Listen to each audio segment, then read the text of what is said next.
नमस्कार साथियों, स्वागत है आपका हमारे ऑनलाइन स्टडी चैनल पुआर स्टडी पॉइंट पर। तो दोस्तों, आज हमारा टॉपिक है राजस्थान की प्रमुख चित्रकला शैलियाँ और इससे संबंधित आज हम अति महत्वपूर्ण प्रश्नों के बारे में बात करेंगे जो आपके हर बार परीक्षाओं में रिपीट होते हैं। इसलिए हर प्रश्न को आप बारीकी से समझें और ध्यानपूर्वक पढ़ें और वीडियो को आप जरा भी स्किप ना करें क्योंकि वीडियो आपके लिए बहुत ही हेल्पफुल होने वाला है। तो चलो वीडियो को शुरू करते हैं।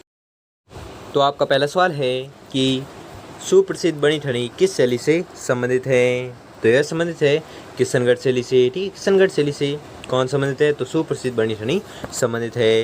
ये महत्वपूर्ण प्रश्न है बहुत ही, और यह प्रश्न पूछा गया था बीएसटीसी प्रवेश परीक्षा 2016 में पूछा गया था प्रश्न। ठीक है, तो आपको याद रखना है।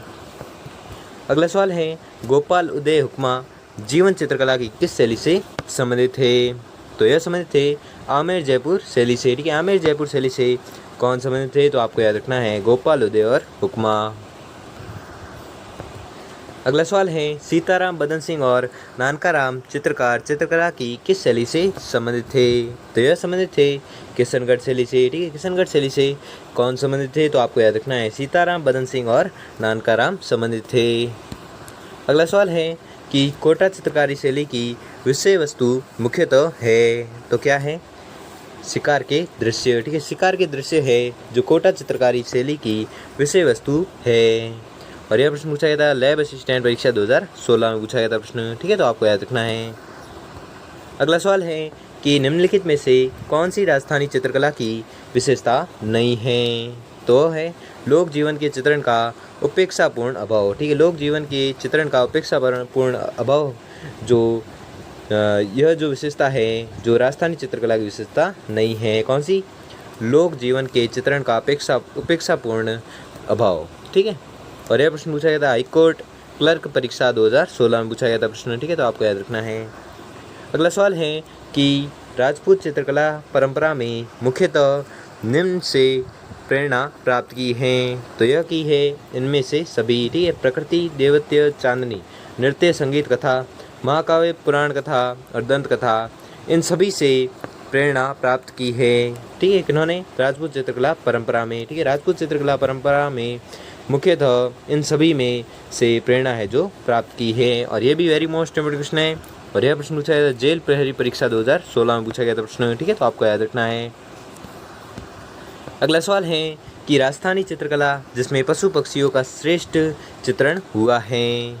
तो वह शैली है बूंदी शैली। ठीक है, बूंदी शैली में राजस्थानी चित्रकला राजस्थानी चित्रकला की बूंदी शैली में पशु पक्षियों का श्रेष्ठ चित्रण जो है हुआ है।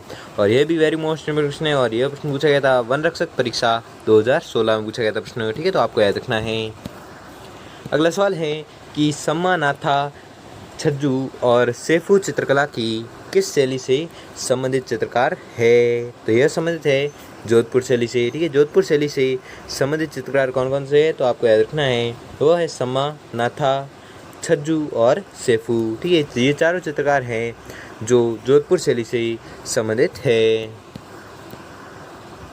अगला सवाल है कि राजस्थान में अलानिया के प्रागैतिहासिक चित्रों की खोज है जो किसने की थी? तो यह की थी डॉक्टर जगत नारायण ने। ठीक है, डॉक्टर जगत नारायण ने राजस्थान में आलनियों के प्रागैतिहासिक चित्रों की है जो खोज की थी। ये भी मोस्ट इंपोर्टेंट प्रश्न है, और यह प्रश्न पूछा गया था पटवारी मुख्य परीक्षा 2016 में पूछा गया था प्रश्न। ठीक है, तो आपको याद रखना है। अगला सवाल है मंदिर स्थापत्य की भूमिज शैली किस स्थापत्य शैली की उपशैली है? तो यह है नागर शैली की। ठीक है, नागर शैली की उपशैली है, और ये भी वेरी मोस्ट इंपोर्टेंट प्रश्न है, और यह प्रश्न पूछा गया था पटवारी मुख्य परीक्षा 2016 में पूछा गया था प्रश्न। ठीक है, तो आपको याद रखना है। अगला सवाल है कि आभानेरी तथा राजौरगढ़ के कलात्मक वैभव किस काल के है? तो यह है गुर्जर प्रतिहार काल के। ठीक है, गुर्जर प्रतिहार काल के आभानेरी तथा राजौरगढ़ के कलात्मक वैभव है जो गुर्जर प्रतिहार काल के है। और यह प्रश्न पूछा गया था RTET यानी रीट लेवल सेकंड परीक्षा 2016 में पूछा गया था। ठीक है, तो आपको याद रखना है। अगला सवाल है कि रागमाला का प्रसिद्ध चित्रकार डालू राजपुताना की किस शैली से संबंधित था? तो यह संबंधित था कोटा शैली से। ठीक है, कोटा शैली से संबंधित था। कौन सा चित्रकार? डालू। अगला सवाल है कि राजपूत चित्रकला की किस शैली से निहाल चंद संबंधित था? तो यह संबंधित था किशनगढ़ शैली से। ठीक है, किशनगढ़ शैली से है जो निहाल चंद संबंधित था। और ये भी वेरी मोस्ट इंपॉर्टेंट क्वेश्चन है और यह प्रश्न पूछा गया था एग्रीकल्चर ऑफिसर परीक्षा 2013 तथा BSTC प्रवेश परीक्षा 2014 में पूछा गया था प्रश्न। ठीक है, तो आपको याद रखना है। अगला सवाल है कि पशु पक्षियों को महत्व देने वाली चित्रशैली है, तो वह चित्रशैली है बूंदी शैली। ठीक है, बूंदी वह चित्रशैली है जो पशु पक्षियों को महत्व देने वाली चित्रशैली है। अगला सवाल है कि चावंड शैली की चित्रकला किसके शासनकाल में प्रारंभ हुई? तो यह हुई थी प्रताप के। ठीक है, महाराणा प्रताप के है जो शासनकाल में चावंड शैली की चित्रकला है जो प्रारंभ हुई थी। किसके शासनकाल में? तो महाराणा प्रताप के शासनकाल में। ये भी मोस्ट इंपॉर्टेंट क्वेश्चन है, ये बहुत बार पूछा गया है और ये प्रश्न पूछा गया था एग्रीकल्चर ऑफिसर परीक्षा 2013 में पूछा गया था प्रश्न। ठीक है, तो आपको याद रखना है। अगला सवाल है कि ऊँट की खाल पर चित्रांकन किस कला शैली की विशेषता है? तो यह विशेषता है बीकानेर शैली की। ठीक है, बीकानेर शैली की है जो विशेषता है क्या? ऊँट की खाल पर चित्रांकन। ठीक है, ऊँट की खाल पर चित्रांकन बीकानेर शैली की है जो विशेषता है। और ये भी मोस्ट इंपोर्टेंट क्वेश्चन है और यह प्रश्न पूछा गया था राजस्थान पुलिस कांस्टेबल परीक्षा 2013 में पूछा गया था प्रश्न। ठीक है, तो आपको याद रखना है। अगला सवाल है कि मंडावा क्यों प्रसिद्ध है? तो मंडावा प्रसिद्ध है क्योंकि भित्ति चित्र के कारण। ठीक है, भित्ति चित्र के कारण मंडावा है जो प्रसिद्ध हैं।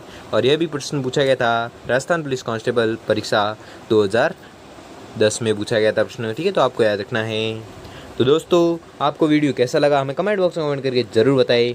अगर आपको वीडियो अच्छा लगा हो या आपके लिए थोड़ा सा भी हेल्पफुल साबित हो तो वीडियो को लाइक और चैनल को सब्सक्राइब कर लीजिए। धन्यवाद।